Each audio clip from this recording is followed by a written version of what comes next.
આ સરસ મજાનો કોન્સેપ્ટ છે, અહીંયા શીખી લેજો કે જ્યારે કોઈ એક માણસ પોતાના ઘરથી જે છે સરેરાશ 3 કિલોમીટર પ્રતિ કલાકની ઝડપે જાય છે તો 40 મિનિટ વહેલા પહોંચે છે ઓફિસમાં, અને જો સ્પીડ જે છે 2 હોય તો માણસ જે છે 40 મિનિટ મોડા પહોંચે છે.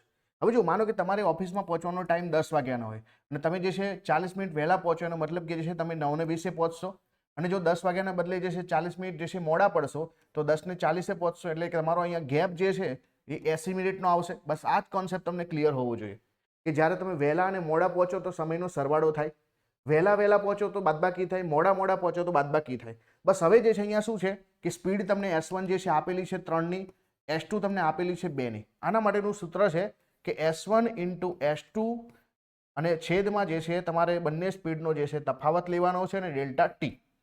હવે અહીંયા જે છે સ્પીડ એટલે શું, તો S1 તો આપણને 3 આપેલી છે, S2 2 આપેલી છે, અને 3 અને 2 નો જે છે મોડ લઈ લઈશું એટલે માઇનસમાં ના આવે, અને ગુણ્યા જે છે ડેલ્ટા ટી. ડેલ્ટા ટીનો મતલબ કે આ બંનેમાં તફાવત કેટલો, 40 મિનિટ વહેલા છે અને 40 મિનિટ જે છે મોડા છે, એનો મતલબ કે 40 અને 40 મોડા વહેલા છે એટલે સરવાળો કરીશું તો 80 મિનિટ આવશે, પણ આ તો મિનિટમાં છે અને આ બધી સ્પીડ જે છે કલાકમાં છે, એટલા માટે જે છે કિલોમીટર પ્રતિ કલાકમાં છે તો આપણે જે છે ટાઈમને કલાકમાં ફેરવી દઈશું. હવે બસ સોલ્વ જ કરવાનું છે કે 3 × 2 એટલે 6 થશે, અને ભાગ્યા જે છે 3 - 2 એટલે 1.